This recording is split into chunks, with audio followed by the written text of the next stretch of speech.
Good afternoon. Very good to see everyone.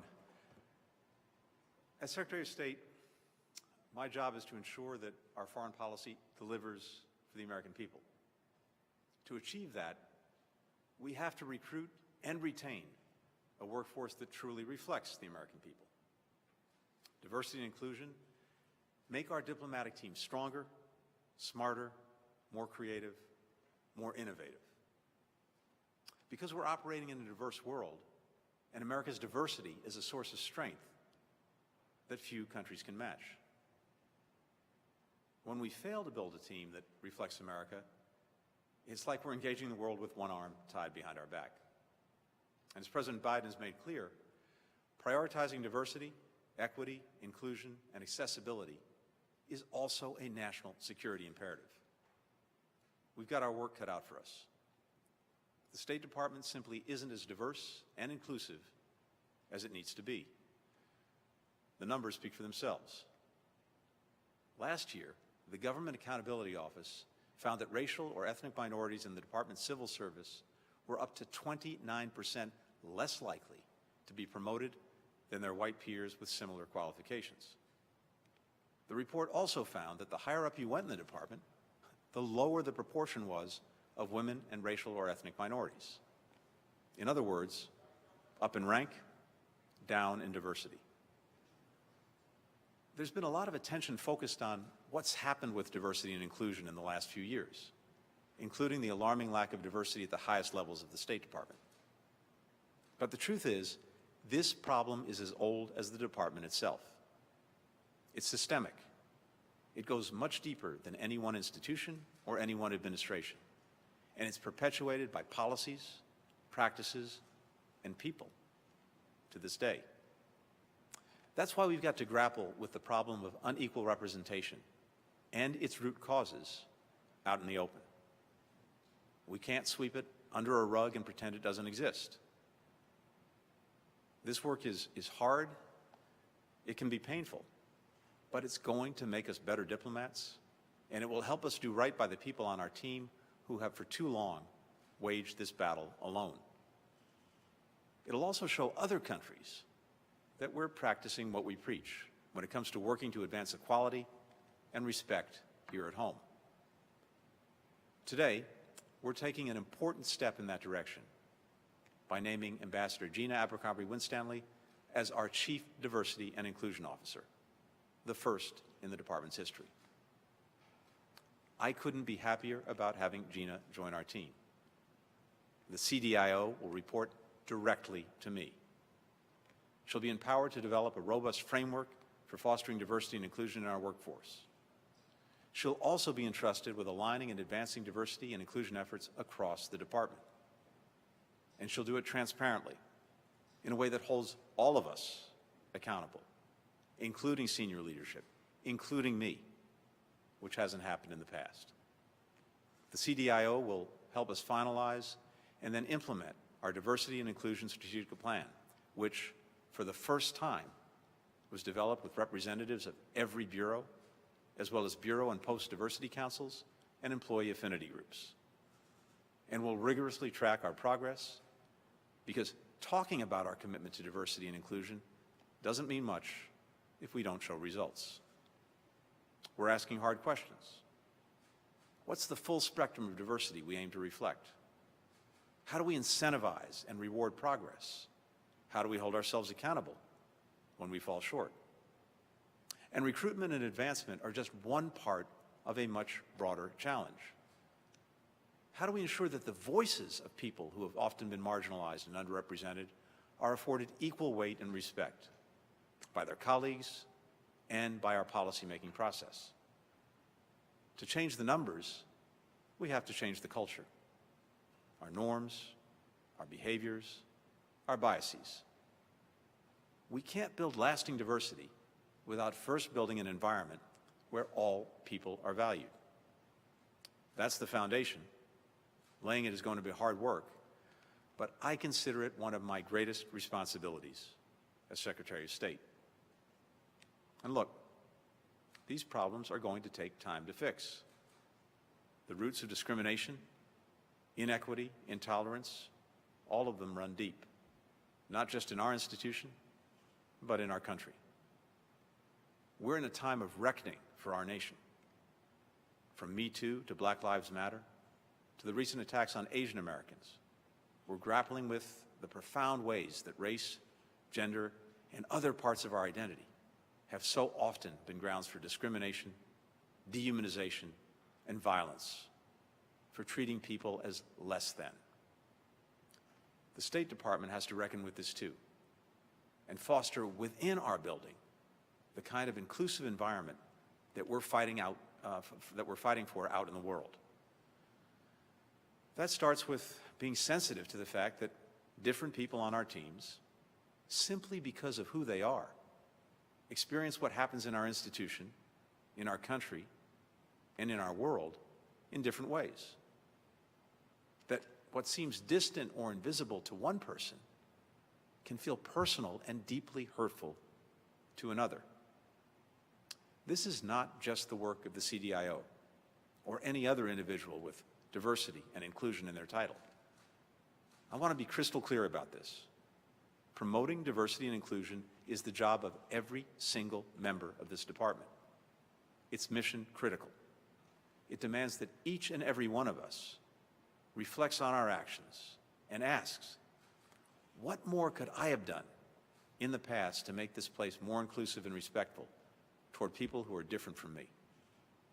What more can I do now? That includes me. I've been working in national security and foreign policy for a while now, and I know there's more I could have done to push for and lead change on these issues. And that's true of so many people who have the privilege of serving in leadership positions. Many people within the State Department are already leading the way in making their missions and bureaus more diverse and inclusive. By now, I've done town halls with, I think, 10 U.S. missions around the world. And I've heard one story after another about the ways our staff are leading by the power of their example. Our embassy in Seoul made headlines by hanging a Black Lives Matter banner in the wake of George Floyd's horrific killing. And they're doing quieter work too, like starting a book club to dig into issues like unconscious bias and white privilege. In Canada, our mission was inspired to launch a monthly discussion on social justice issues facing Indigenous communities on both sides of the border. The Open Conversations platform, launched by our Bureau of Global Talent Management, has allowed department employees to communicate across more than 160 diversity councils worldwide, with the shared aim of building a workplace where every member feels welcome, respected, and heard. A few weeks ago, I got a letter co-signed by State Department employee organizations, 17 affinity groups, and individual civil and foreign service employees. They wrote, and I quote, "As public servants representing the United States of America, we are most effective when we draw on the diverse characteristics we each bring to work," end quote. Then they offered targeted recommendations for improving retention and advancement of a diverse workforce. No one asked them to do this. They did it because they want to be part of a department where everyone is treated with respect, regardless of who they are. And because they know this will make us stronger. Our country is so fortunate to have public service like these. And now we have an outstanding person to unify and galvanize this effort across the department. Let me give you 4 reasons why Gina is the person for this job. And we've known each other for a while.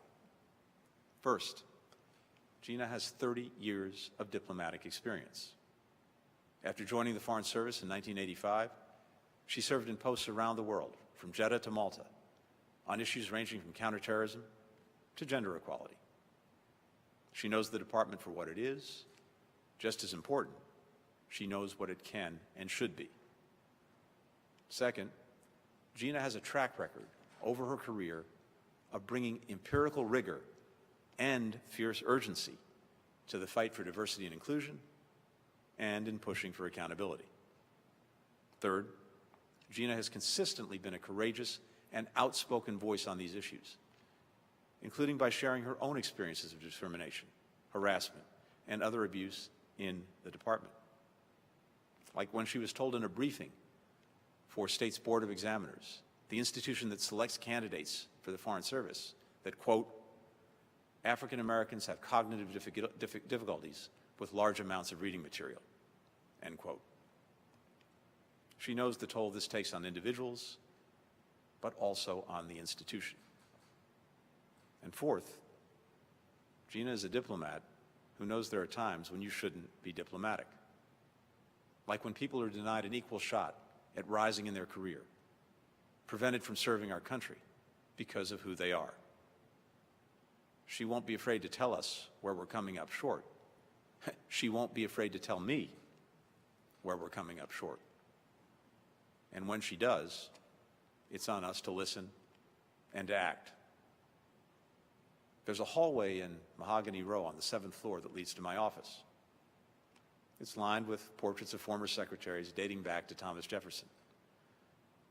It's hard not to notice that almost every one of the secretaries along that hallway is a white man. That's the story of the State Department until pretty recently. I thought about those portraits when I read something that Gina said in congressional hearing on this topic last year.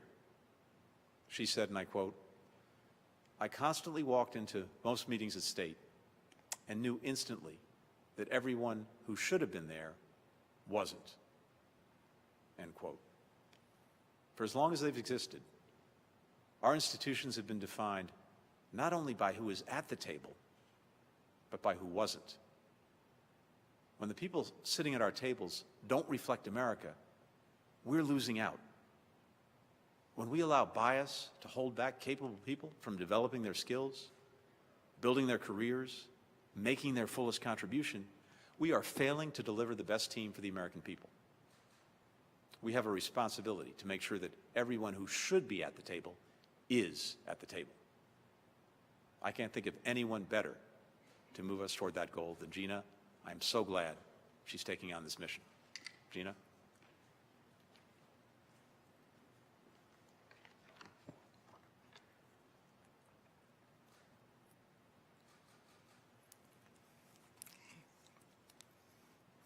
Thank you, Mr. Secretary.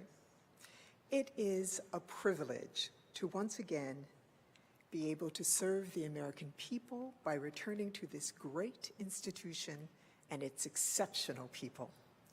I am grateful to you, sir, to you and to President Biden for your leadership and strong commitment to what is the heartbeat and soul of this building, its people.